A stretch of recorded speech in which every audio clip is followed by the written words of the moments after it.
Morning everyone, thank you for coming out. So many people coming out so early. Great, thank you very much. So as Chris said, I'm Drew Wilkins. I'm one of the founders and owners of Fish in a Bottle, and if you're not familiar with Fish in a Bottle, we're literally across Jefferson Gardens at the end of Regent Street, opposite the Royal Pug in the chapel there.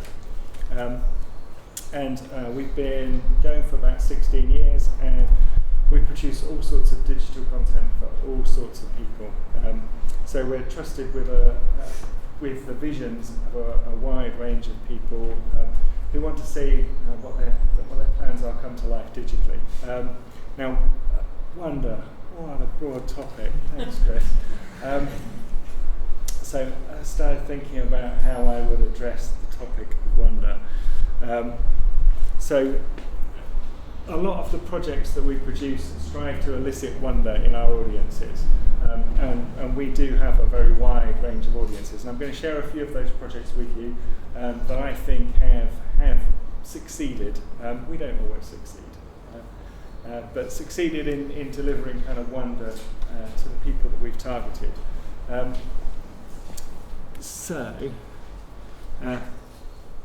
This project here, if you're familiar with In the Night Garden, in case you probably are, it's now over a decade old, but I wanted to share it because it's one of my favourite projects that I've worked on. So we helped to launch In the Night Garden for the BBC, and this is targeted at a 3 to 4 year old audience. Now, in a lot of ways, a 3 to 4 year old audience are really hard. They're a really difficult, discerning audience. Who you have lots of considerations in terms of how they engage with a piece of content.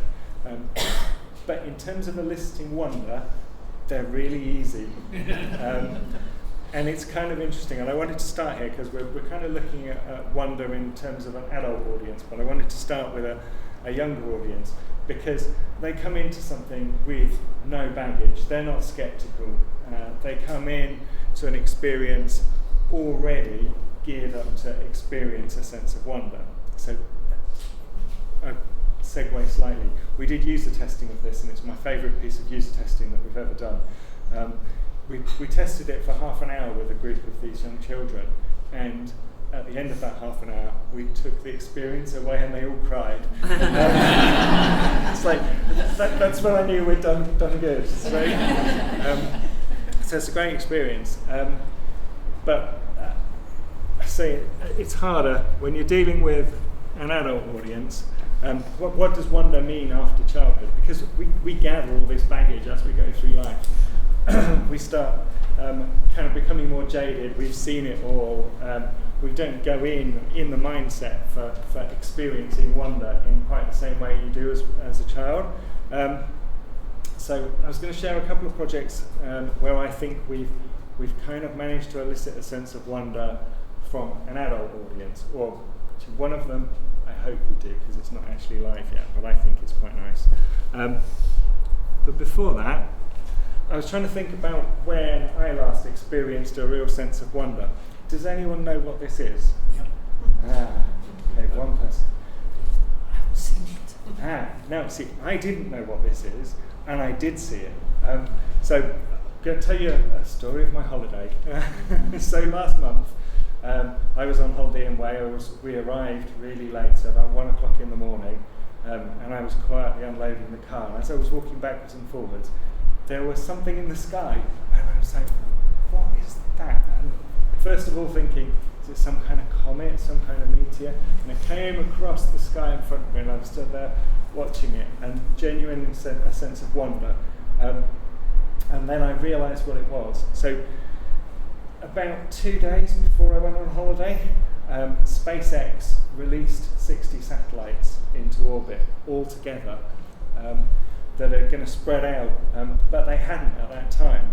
They were all together in a group as a set of lights that went across the sky, and I was genuinely stood there looking up at this beautiful clear night sky and all these lights, and just in a sense of wonder, and that was an incredible experience. And I think it was already kind of a magical place because it was so dark and there were lots of stars, and I was already in a mindset for kind of experiencing wonder, and then some kind of surprise event happened that triggered that complete sense of being like just gobsmacked. I'm not sure how great it is filling up our sky with lights, but it was really an awesome experience. So I was going to talk about this project here. So some of you who've seen me talk will probably seen me talk about this before. This is a project we produced for the Royal Academy of Art to take Ai Weiwei's exhibition digital. So there was an Ai Weiwei exhibition that sold out, and our remit was to try and reach more people with that exhibition. So we created an experience where you can tour the exhibition, look at Ai Weiwei's art, experience kind of video interpretation, interviews with Ai Weiwei himself, and it's all, if you're viewing it from a phone, it's using your accelerometer, so you can literally look around as though you were there. Now, in this case, I feel I'm a little bit of a fraud, because the reason that there's a sense of wonder here is at least a massive part of that is Ai Weiwei's art itself. You know, it's incredible. And we worked with a company called Animal Vegetable Minerals, who captured all of the video, did all of the photography. So our part in this project was literally just bolting it all together. So when I say that our project elicited a sense of wonder, it's actually all of the content. But if you're a digital producer, it's really important to bear in mind that on a lot of the projects that you're producing, the digital is the canvas. And you have to make sure that you're not putting that in the way of the thing that is going to produce that sense of wonder. So as a digital creative, we need to be very careful of that. We need to be considerate of our audience and considerate of the content that we're putting in there. So while it's a bit of a cheat, I'm still very proud of it, and it was a great piece of work. It is a really good example of collaboration. We worked very closely with the RA and with Animal Vegetable Mineral to make it happen. So it's really nice. This next one, so this is a sneak peek. So before I show you, this is something we're working on at the moment, and it's due to go live next month in Oxford University Museum of Natural History. I'll show you a little bit of it. Video and everything. So this is exploring the Cambrian Ocean. So completely different project. What you kind of have to get from this, it's all captured as one video, but actually these will be 3 screens that are 32 inches in portrait. So you'll stand in this experience as you walk around the museum, and you're able to explore the ocean floor, looking at the creatures and getting interpretation as you go. I'm going to mute this. Okay. So for this project, we've really tried hard to elicit a sense of wonder for people who are walking around the museum, who will walk past this and hopefully be engaged by just having something that's sat there, and then you've got a joystick you can play with, you can start exploring. And we wanted to get that sense of place and that sense of exploration from the audio, from the fact that the screen surrounds you slightly, so it becomes a more immersive experience. And we've worked, so the guy that's done the modelling for this is what he specialises in, bringing fossils to life as digital creatures, which is incredible. How's that a job? That's an incredible bit of creativity. So he works with kind of paleontologists to work out how something should actually look, and do his best interpretation. And one of the guys that we're working with, a scientist, is so excited by this. He's like, this is my life's work coming to life. So it's a real, we've already elicited a sense of wonder before it's even got into the gallery, from the people who are responsible for it. I honestly can't wait for standing back and watching how people react as they walk past this.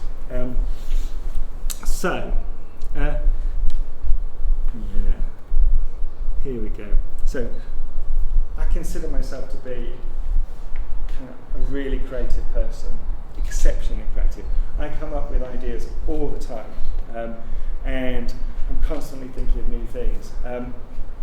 But lots and lots and lots, most of my ideas are completely terrible. So I consider myself to be really creative, but totally terrible ideas, lots and lots of really bad things that will never work. And now I've had the privilege of meeting people who have kind of unique visions, and they have this ability to see things in a completely new way, and more importantly, allow other people to see things in a completely new way. And I've met some, I've had the privilege of working with some. I'm not one of those people. And I think most people aren't one of those people. I think it's, creativity and eliciting that sense of wonder is really hard. So I wanted to try and share some of the ideas that we have around how we deal with that, how we deal with that kind of rubbish ideas. So I found that my ideas tend to be derivative, they tend to be practical, they're stupid, they're cringeworthy, and some of them are offensive. So we have all of these ideas, but we need to filter them. But disco ideas, right? This is one of my terrible ideas. So it's like, it spells disco nearly. I can change. Cringeworthy wasn't in there. I was like, if I put cringeworthy in, I can come up with a cringeworthy idea, and I can spell disco. So, disco ideas from now on, forevermore. So I wanted to share how we kind of deal with these disco ideas. How you go about finding the wonder in every project, what we need to do to think about that. So I was chatting before we started talking, because we're from one creative discipline, and I'm really not sure whether this applies to other forms of creativity, because we're kind of nuts and bolts as well as creative. I mean,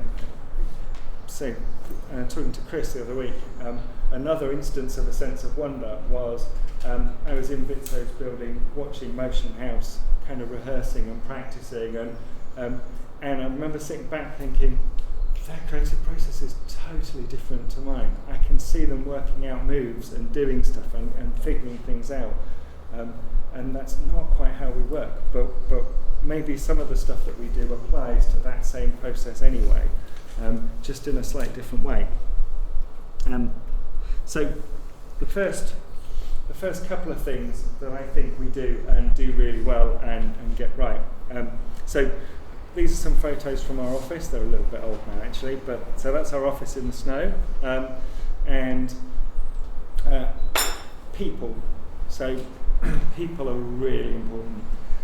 We surround ourselves in the office with really creative, like-minded people, and we have an environment where we try not to judge, and I'll come on to that in a minute, particularly when it's coming to ideas and discussions, and not limiting those ideas.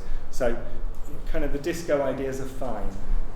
Having the crazy ideas, having the stupid stuff come out is really good and important part of the process. And the other thing's environment. So we've created an office space that we think helps to foster that creativity, foster that discussion, and help for that sense of wonder to come out. So there's always kind of a buzz going on in the office. There's stuff on the walls. We've got open spaces. We've got rooms specifically dedicated for ideas generation, where you can go in and you've got white walls to scribble on, and no digital in there. So we don't have, apart from laptops and stuff that people bring in for notes, there's not digital screens or anything. You're literally scribbling and creatively producing on the walls. And we do that in teams with people, because that kind of collective process helps to bring out ideas and bounce off of each other. And I wanted to come on to process. I have no idea how I'm doing on time, Chris. I'm just going to keep going. So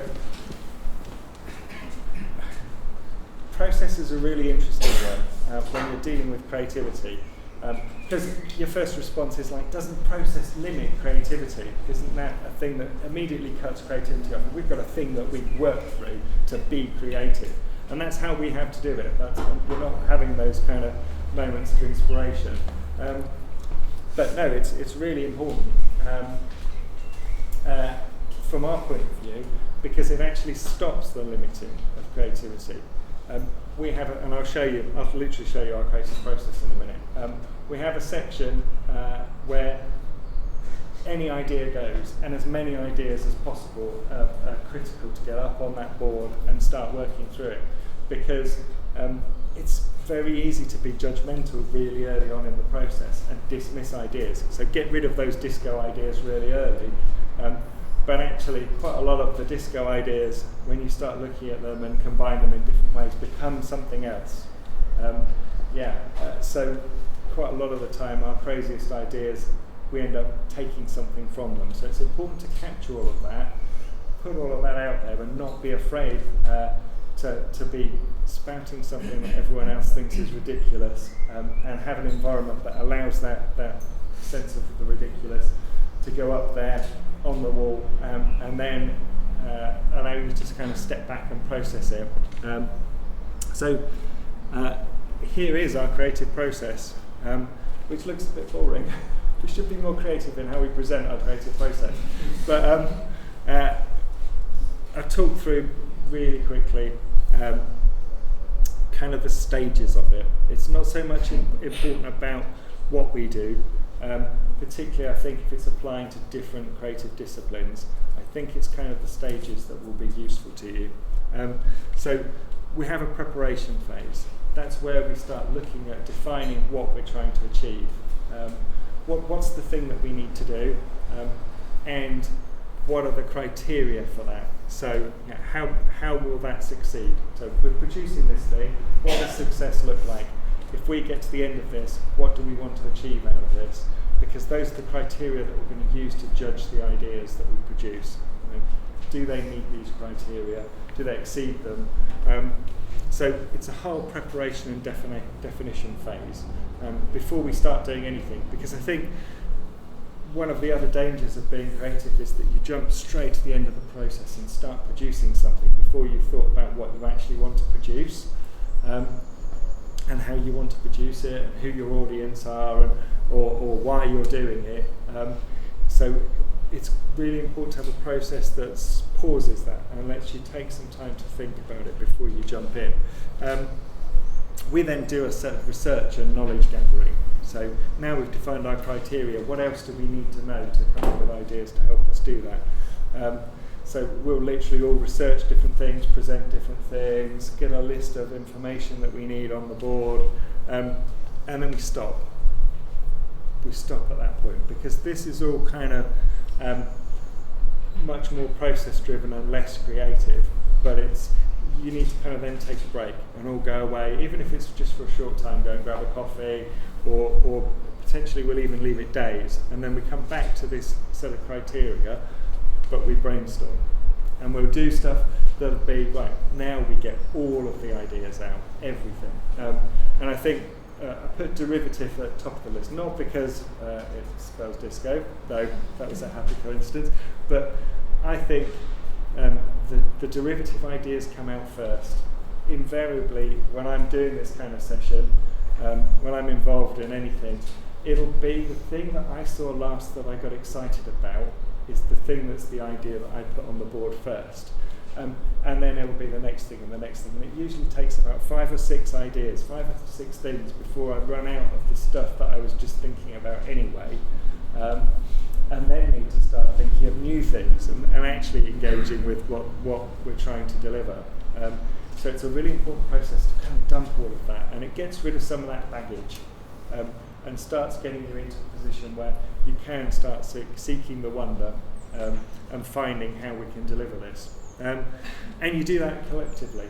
And by doing that collectively, you bounce off each other's ideas. Someone says something and then you go, that links with this, and you start putting loads and loads of stuff up there. And we time box this. We have a fixed amount of time to get as many ideas on the board as possible. And then we apply the criteria. And we start crossing stuff off, and we start linking stuff up, and seeing how it all fits together.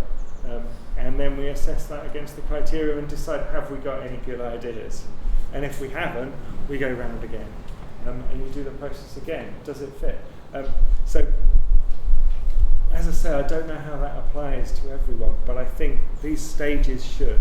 That there should be a way to be able to do that in any kind of creative process, so any creative endeavour, I should say, to be able to assess that and see whether you're doing the right thing, because it saves you an awful lot of time, and it saves you a lot of time in terms of delivering something or producing something that you're thinking, actually, that wasn't what I wanted at all, or that wasn't where I was going with this. I say we're very audience focused, so it's always about, for us, because we're working on projects for someone else, it's always about thinking about that audience first, and setting the criteria for them. I think it still applies. If you're doing something for yourself, and you don't care whether anyone else likes it or anyone else enjoys it, that's absolutely fine, but you should still think about what do you want to get out of it, what's your creative endeavour and goal. And I think I'm done.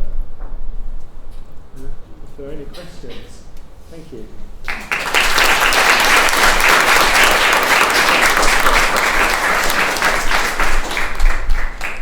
I don't know how I did time-wise. I've got another project I can show you. You're good. So, before you get too comfortable, History says you've got a chance to ask them any questions about what you've just heard. Or anything else. Anybody? Yeah. I might just like to echo what you said about when you were watching the dancers and they were going through their creative process. Yep. And how different it is to yours, you know. But I think that they would still have some kind of, like yours, kind of iterative process, you know, figuring stuff out, you know. Yep. So maybe it's useful if you're stuck to look at how other people do things, you know, see what you can pull from it. I think that's like a good technique, like, you know, so you're not just bound by your own ways of thinking, you know. Yep. It's a useful approach. I thought when I was watching the dancers working, the collaboration definitely kind of rang true even with our process, because I could see that they'd try something and there'd be a discussion and then someone else would suggest doing something in a slightly different way, and that was part of our kind of brainstorming, is when we start linking ideas together. It's like word association, isn't it? Yeah. If somebody does something that triggers something else and it gives you a new platform to go from. Yeah, it's Oh, true. I don't know. I'm not used to it. I think you're first. How do you retain the creative sort of idea that you have when you then present and sell it to clients? Do you find that sort of diminishes the amount of time, or do you have an approach that you take to ensure that they buy into your vision from the start? That's a very interesting question. Just So, like deal with it. clients, yeah. So, we work with a wide range of clients, but the thing that kind of combines them all in one group is that we try to work with people with a vision.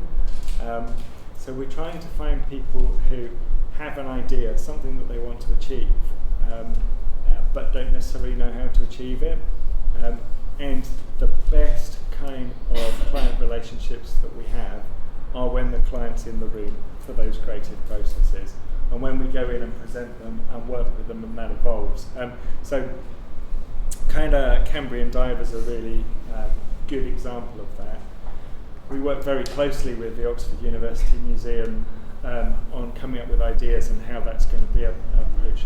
But when the stuff that, we've done 4 projects with them, and they have been about the Cambrian Ocean. We've done stuff about bacteria. We've done stuff about migration of people to the UK through the centuries, and we did stuff about how the brain works. And each time I learned loads of stuff, and it was great because we're not experts in those areas. Having the experts in the room collaborating with you is the best way to do that. But not every client's like that, and it is really difficult to go in with a vision and try and sell that. And some of the time you don't, and you end up doing a project where you're thinking this isn't the right thing to do, or this wasn't what we hoped it would be, but we need to just deliver it. And unfortunately that's part of the business. But we do less and less of those these days. We've been going 16 years. We did as we were told at the start. But nowadays we're established enough that we can kind of contradict a client and not have a problem with that. So, questions? The Oxford Natural History Museum, Yes. doesn't the venue itself provide a hell of a problem? I mean, how do you compete with the wonder of the building? The building's brilliant, but I think that helps. It's an incredible building. If you're not familiar with it, it's a really high arched building, and there are literally dinosaur bones in there and animals and all sorts. It's an incredible space, and we end up doing exhibitions in one small part of it. But I think people go into that kind of space with a mindset of wonder anyway. They're going in to experience something wonderful, and actually, it's my favourite bit of direction when I've gone into. So the museum's linked to another museum, so Pitt Rivers is next door to the Natural History Museum. So there are two museums next door to each other with a big archway between. And I had a meeting at the Pitt Rivers and hadn't been in there for a long time and couldn't remember how to get there. So eliciting a sense of wonder. I arrived at the Natural History Museum and asked at reception, how do I get to the Pitt Rivers? And they went, walk along there and turn left at the T-Rex. I was like, that's brilliant. I love that. Any other questions? Oh, sorry. So, it might not be true for other areas of the creative industry, but the higher you get up the ladder, the more often you find that you've got to take on a project that's quite time pressure. Oh, we've never had. Yeah, all of our projects are time pressured. Yeah. How do you deal with that during your creative process? You get going fast. So procrastination is our enemy every time. We still do it, and I'm really bad at it. I'm one of those people so last minute homework, I'm that person. I'm the person that's up the night before doing it, even though I had 2 weeks. So I'm really bad at that. I'm trying to be better. I was up last night doing my presentation, so I can't really say anything. So, but it's kind of being aware of that sense of time pressure from the start. And what we find helps is working back from the delivery date. So when you know something needs to happen, invariably you start working back and realise you should have started last week if you're going to deliver it. And that focuses everyone very quickly on the delivery. But kind of going back to the client question, you need to kind of infuse the client with that sense of urgency of time pressure as well. That's only true of some clients, but whatever we're working on, I've never had a situation where take as long as you want, deliver it when it's ready. Never happened. Yeah, I had a similar thing that how do you balance the creative with the practical? Because I'm in the creative field, but I spend so much time trying to figure out the Excel files and the landed costs and the deadlines, and I think that sucks the wonder out of everything. It does. Yeah. We're quite fortunate, so there's about 20 to 25 of us these days. Yeah. So it means that we can place different people in different roles depending on what's going on. So we have a project manager who helps to make sure that we're considering the deadlines and not just the creativity. And we have a test team to make sure that what we deliver is actually good and works. But we weren't always like that, and at times we were doing everything. And it is quite difficult. It's quite difficult to limit yourself. To go, we've got this really great idea, but we've only got this amount of time to deliver it in, or this amount of budget. What do we lose? And that's really hard. That's not going to be easy. I don't have a solution other than our process splits those bits out. So you kind of create a safe space for the wonder and the creativity before you then put your practical hat on and start paring that back and working out how you're actually going to deliver it. And so this is completely aside really, but my scariest thing is a blank sheet of paper. Our best projects have constraints because we then work out clever ways to work within those constraints. It's when someone comes to me, and this goes back to the time scales, when someone comes to me and says, I want something by this time, but I don't know what it is. That's a terrifying project because they're giving you a clean slate and you have to try and work it out. But again, that's where our criteria comes in. We start putting our own constraints in. We start deciding who the audience is, deciding how we're going to engage them, what we're going to do, what technology we're going to deliver the platform on. So it kind of limits things, and that puts a good sense of focus on it, and helps us to pare back the creativity, because you go back to those criteria and go, that's the thing that doesn't quite fit. It's a brilliant idea, but it's not right for what we're doing. I hope that answered. I seem to have gone off on one.